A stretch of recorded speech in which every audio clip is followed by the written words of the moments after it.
Bonjour à tous, on se retrouve pour une nouvelle vidéo. Encore une fois un petit tuto sur comment bien débuter en myrmécologie.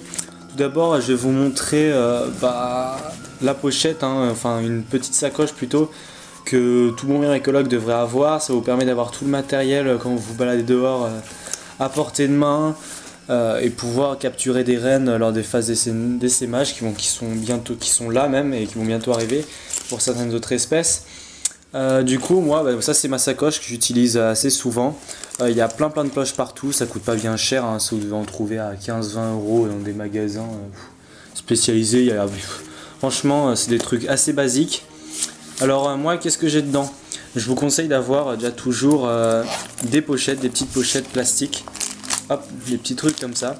C'est toujours utile pour mettre des choses à l'intérieur, même si vous récoltez d'autres insectes ou des trucs dans le genre, c'est bien, vous avez des insectes morts et que vous voulez faire des tableaux d'entomologie, vous avez juste à les mettre là-dedans et ça vous fait des petites pochettes. Enfin bon, c'est très pratique, j'en utilise de temps en temps quand même. Après, qu'est-ce que vous pouvez avoir d'autre? Vous pouvez avoir aussi... Bon, moi elle est vraiment très pratique, hein. J'ai beaucoup de poches et c'est mieux, plus vous avez de poches mieux c'est.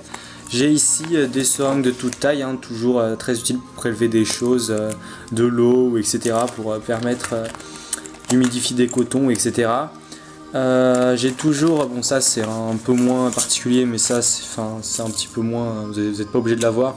Mais moi c'est des aiguilles, hein, c'est des aiguilles entomologiques, en gros ça me permet de faire des tableaux pour clouer des insectes, etc. Bon ça c'est pas vraiment très utile, mais je les garde toujours là-dedans. Voilà. Vous pouvez avoir quoi d'autre? Bon, j'ai une petite spatule pour prélever, je sais pas si je vois des rennes, si même c'est simple pour prélever les rennes, vous les faites passer là-dessus, puis après c'est plus simple, vous les faites passer dessus, puis après c'est plus simple pour les récupérer. Une petite pipette, hein, toute simple encore une fois pour prélever une dose que vous voulez d'un liquide. J'ai aussi dans cette petite poche une petite loupe, hein. Bon elle n'est pas très puissante mais c'est suffisant. J'avais aussi une petite paire de ciseaux, une minuscule paire de ciseaux pour bonsaï, c'est très utile aussi pour couper du papier ou des morceaux de plastique pour les petites pochettes. J'ai aussi, ce qui est très utile, c'est du coton, toujours sur moi, hein, ça c'est pas de problème, de pouvoir mettre dans vos petites boîtes du coton, pas que s'il fait très chaud, pas que les rennes fourmis en pâtissent. Après j'ai toujours des petits morceaux de papier, bon là c'est un peu collé à cause de j'avais un morceau de pâte à modeler mais de pâte à fixe. Là j'ai des petits morceaux de papier pour écrire dessus si j'ai besoin de noter un truc. Tout ça c'est moi qui mets, ça c'est ma sacoche à moi, alors je sais quoi j'utilise, etc. Vous n'êtes pas obligé de mettre tout ce que j'ai mis, hein. Vous pouvez mettre seulement une pipette ou un petit truc dans le genre et quelques petites boîtes. Comme ici, j'ai toujours un tube à essai prêt, au cas où c'est une espèce qui demande vraiment des soins particuliers. J'ai toujours un tube à essai prêt. La plupart du temps aussi, j'ai un bouchon en... Il vous faut un bouchon en liège.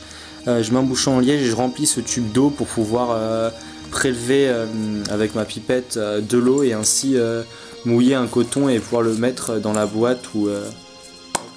Ça c'est des boîtes toutes simples, hein.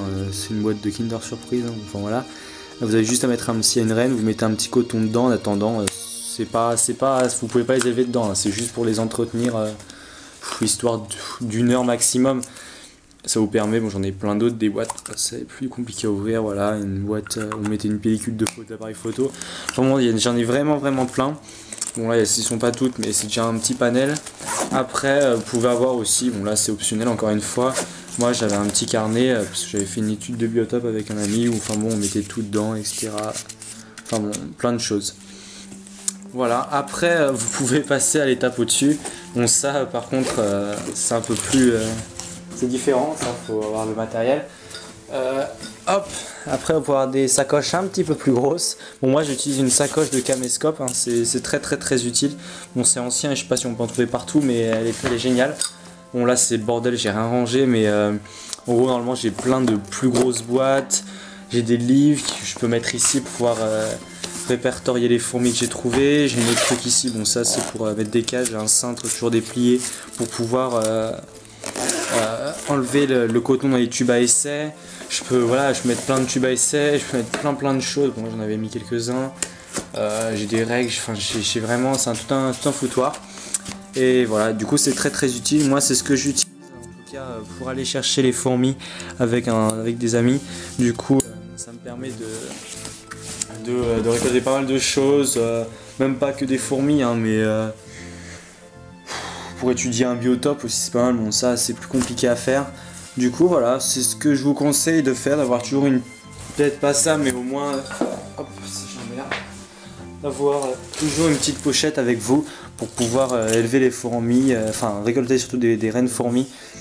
N'en prenez jamais trop, hein, ça sert à rien d'en prendre trop, dans tous les cas, vous ne saurez pas quoi en faire, hein, et ça sert à rien. Moi j'en prends, ça dépend combien j'en prends, si c'est pour en donner ou en échanger ou en vendre, mais ça dépend. Mais pour moi, j'en prends pas plus de 3 ou 4 pour moi, parce que je sais qu'il y en aura une ou deux qui vont mourir au maximum, vraiment au maximum, et du coup j'en ai pas besoin de plus.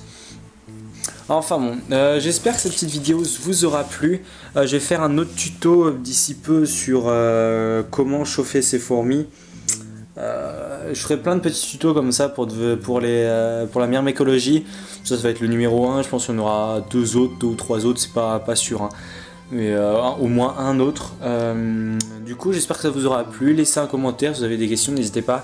J'ai repris ma page Facebook, hein, je réponds de nouveau à les questions. Désolé à ceux qui en avaient posé et que j'ai pas pu répondre, mais comme j'ai dit j'avais un peu arrêté, du coup j'avais vraiment pas eu le temps de faire ça, d'y répondre. Du coup là j'y réponds pour y accéder. Vous allez sur ma bannière, quand vous cliquez sur ma chaîne, il y a écrit ma page Facebook, vous avez juste à cliquer dessus, ça vous emmène directement sur ma page Facebook. Et là je pourrais répondre encore plus facilement que dans les commentaires aux questions. Du coup oui, aussi je ferai sûrement un concours d'ici peu, grâce à quelqu'un un ami du coup qui m'a offert